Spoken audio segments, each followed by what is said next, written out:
एक बाग में कबूतर ने अपना घोंसला बनाया। उस घोंसले में उसने अंडे दिए। फिर चंद दिनों के बाद उन अंडों से छोटे छोटे बच्चे निकले।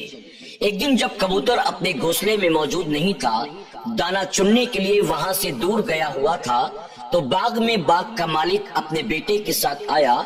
उसने पूरे बाग का जायजा लिया और दरख्तों पर लगे फलों को देखकर बाग का मालिक अपने बेटे से कहता है कि बेटा, कल मैं अपने कुछ दोस्तों को साथ लेकर आऊंगा और उसके बाद हम मिलकर इन दरख्तों से फलों को तोड़ेंगे।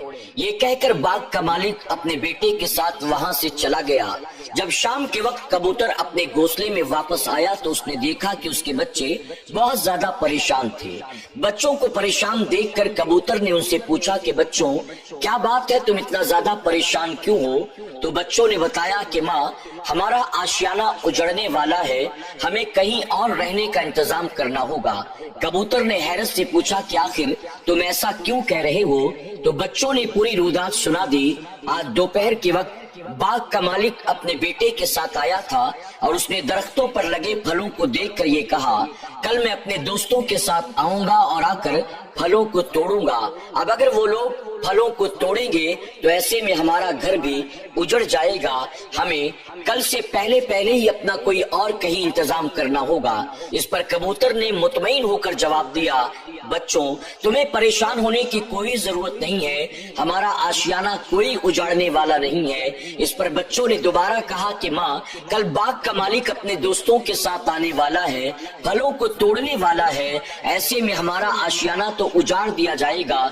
कबूतर ने कहा, बच्चों परेशान ना हो, मैं कहता हूँ कल न बाग का मालिक आएगा न उसके दोस्त आएंगे। बच्चों को कबूतर की बात पर बड़ा ताज्जुब हुआ, लेकिन वो कुछ न कहे खामोश रह गए। दूसरा दिन आया, बच्चे इंतजार करते रहे। पूरा दिन गुजर गया लेकिन न बाग का मालिक आया न उसके दोस्त अहबाब आए। तीसरा दिन भी गुजर गया, चौथा दिन भी गुजर गया, यानी हफ्ता 10 दिन हो गए, न बाग का मालिक आया न उसके दोस्त आए। तकरीबन 10 दिन के बाद बाग का मालिक फिर दोपहर के वक्त अपने बेटे को साथ लेकर बाग में आता है।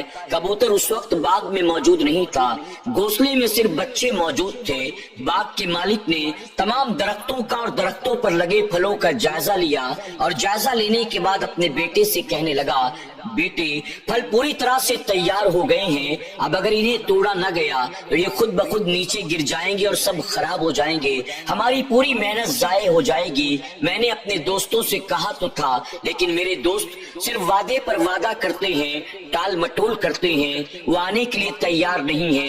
एक बार फिर मैं उनसे बात करता हूँ, अगर वो मान गए तो अच्छी बात है, वरना मुझे कुछ और इंतजाम करना पड़ेगा। मुझे कल किसी भी हाल में अपने दोस्तों को साथ लाकर फलों को तोड़ना ही पड़ेगा। ये कहकर बाग का मालिक चला गया। शाम के वक्त जब कबूतर वापस अपने घोंसले में आया तो उसने देखा आज बच्चे पहले के मुकाबले ज्यादा परेशान और घबराए हुए लग रहे थे।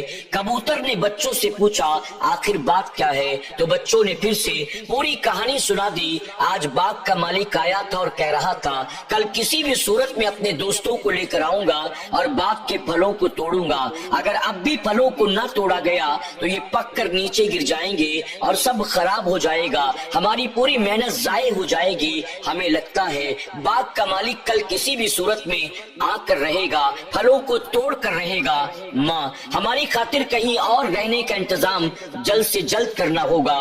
कबूतर ने फिर अपने बच्चों को मुतमईन करते हुए कहा, बच्चों, तुम्हें परेशान होने की कोई जरूरत नहीं है, न कल बाग का मालिक आएगा न उसके दोस्त आएंगे, कल फल तोड़ने के लिए कोई नहीं आने वाला है, तुम्हें परेशान होने की कोई जरूरत नहीं है। आखिरकार बच्चे माँ की बात पर मुतमईन हो गए। दूसरा दिन भी आ गया, बाग का मालिक न आया। एक दिन और गुजर गया, एक दिन और गुजर गया, यहाँ तक कि देखते देखते हफ्ता गुजर गया, बाग का मालिक अब भी न आया। तकरीबन एक हफ्ते के बाद बाग का मालिक अपने बेटे को साथ लेकर फिर से बाग में आता है और बाग में आने के बाद बाग के फलों का जायजा लेता है।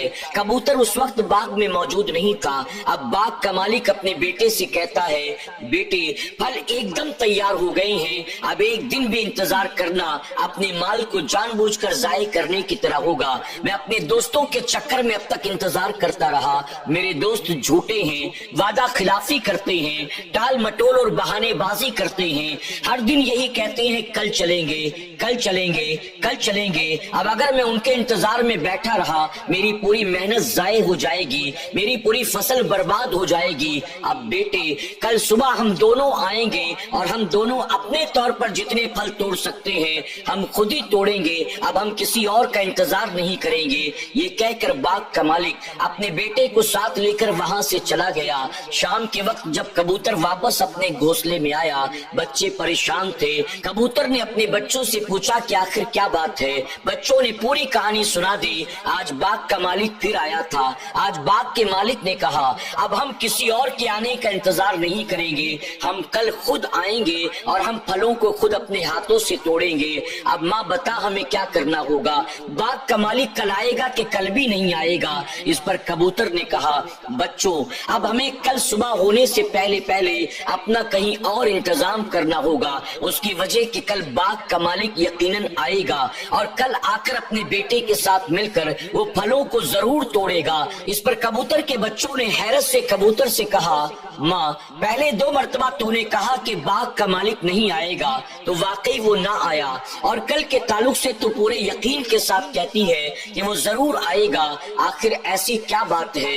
اس پر کبوتر نے اپنے بچوں کو سمجھاتے ہوئے کہا میرے بچوں دراصل بات یہ ہے پچھلی 2 مرتبہ باغ کے مالک نے اپنی ذات پر نہیں اپنے دوستوں پر بھروسہ کیا تھا۔ اس نے کہا تھا میں اپنے دوستوں کو ساتھ لے کر آؤں گا اور ان کے ساتھ مل کر پھلوں کو توڑوں گا، اور مجھے پتا تھا اس کے دوست کبھی بھی اس کے ساتھ آنے والے نہیں ہیں، اور ہوا یہی، وہ ٹال مٹول کرتے رہے، بہانہ بازی کرتے رہے، وعدہ خلافی کرتے رہے، لیکن آج باغ کے مالک نے یہ کہا کل میں خود آؤں گا اور خود آ کر پھلوں کو توڑوں گا۔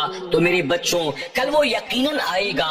دراصل دنیا کا اصول اور طریقہ یہی ہے، ہم جب دوسروں پر ڈیپینڈ ہوتے ہیں، ہم دوسروں پر بھروسہ کرتے ہیں تو ہمارے کام بنتے نہیں، ہمارے کام الجھنے شروع ہو جاتے ہیں، ہمارے کام خراب ہونے شروع ہو جاتے ہیں۔ اور جب ہم دوسروں پر بھروسہ نہیں کرتے بلکہ ہر کام خود پر بھروسہ کر کے کرتے ہیں تو کام میں آسانی ہوتی ہے، کام مکمل ہوتا ہے۔ سبحان اللہ۔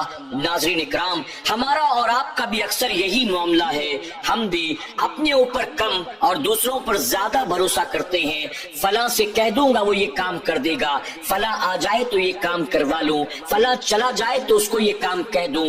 اس طرح سے ہم دوسروں پر ڈیپینڈ رہتے ہیں اور نتیجہ یہ ہوتا ہے ہمارے کام بنتے نہیں ہیں، بگڑنے شروع ہو جاتے ہیں، جبکہ ہمیں چاہیے ہم اوروں پر جتنا بھروسہ کرتے ہیں اس کے مقابلے خود کی ذات پر بھروسہ کریں، اور ہمیں جو کچھ بھی کرنا ہے اپنے اوپر بھروسہ کر کے آگے بڑھیں۔ اللہ تبارک تعالیٰ مدد بھی فرمائے گا، اللہ کام میں آسانی بھی فرمائے گا، اور ہمارے کام بگڑتے نہیں بلکہ بنتے نظر آئیں گے۔ آج کی اس کہانی سے ہمیں اور آپ کو یہ سبق ملتا ہے اوروں کے بھروسے اپنے کام کو نہ چھوڑو، جو کچھ کرنا ہے خود آگے بڑھ کر کرنے کی کوشش کرو۔ اللہ تبارک تعالیٰ ہمیں اور آپ کو ایسی کہانیوں سے سبق حاصل کرنے کی اور اپنی عملی زندگی میں اسے اپنانے کی اور اتارنے کی توفیق عطا فرمائے۔ آمین یا رب العالمین۔